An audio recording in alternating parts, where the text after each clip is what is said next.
রাসূলুল্লাহ সাল্লাল্লাহু আলাইহি ওয়াসাল্লাম বসে আছেন, একজন এসে আবু বকরকে গালাগালি করছেন। আবু বকর কিছু না বলে নীরবে দু একটা নরম ভাবে দু একটা কথা বলার চেষ্টা করছেন। রাসূলুল্লাহ পাশে বসে আসছেন, মৃদু মৃদু হাসছেন, কিছু বলছেন না। ও খুব বাজে কথা বলছে, আবু বকর নরম ভাবে দু একটা কথা বলার চেষ্টা করছেন।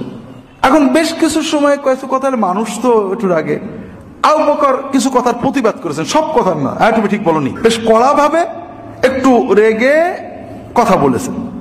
তখন রাসূলুল্লাহ সাল্লাল্লাহু আলাইহি ওয়াসাল্লাম একটু মুখটা কালো করে উঠে চলে যাচ্ছেন।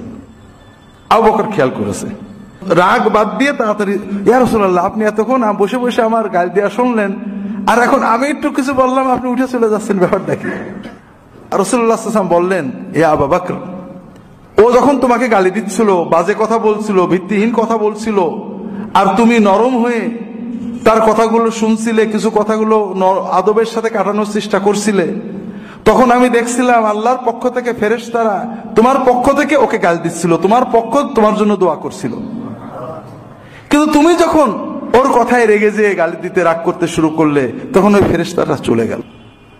এই জন্য আমিও চলে আসলাম, কারণ আমি দেখলাম তোমার ব্রেনে রাগ আসছে, আর রাগ আসলেই শয়তান আসবে, আর যেখানে শয়তান আসে সেখানে আমি থাকতে চাই না। এরপর রাসূলুল্লাহ বললেন, মা যুলিমা আবদুন বিমাযলামাতিন ফায়ুগযি আনহা ইল্লা রাফাআহুল্লাহু বিহা নুসরাতান আও দারাজা।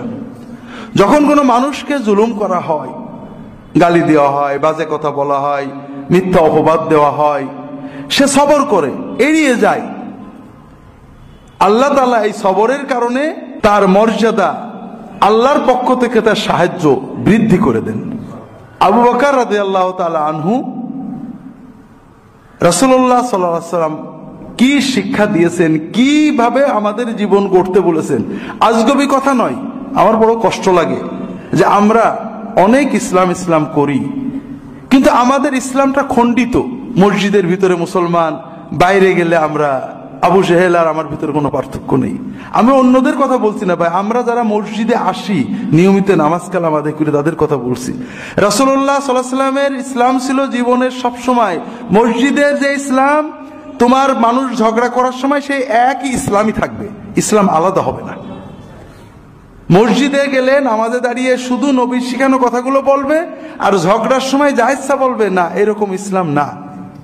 ঝগড়ার সময়ও কথা যেটা বলবেন রাসূলুল্লাহ সাল্লাল্লাহু আলাইহি ওয়াসাল্লামের গাইডেন্সের ভিতরে থেকে, দোয়ায় যেমন আল্লাহর সাথে কথা বলতে নবীর গাইডেন্সের ভিতরে থেকে, নামাজের ভিতরে যখন তাসবিহ তাহলিল পড়বেন নবীর গাইডেন্সের ভিতরে, ঝগড়ার সময় কি বলবেন এটাও রাসূলুল্লাহ সাল্লাল্লাহু আলাইহি ওয়াসাল্লামের গাইডেন্স রয়েছে।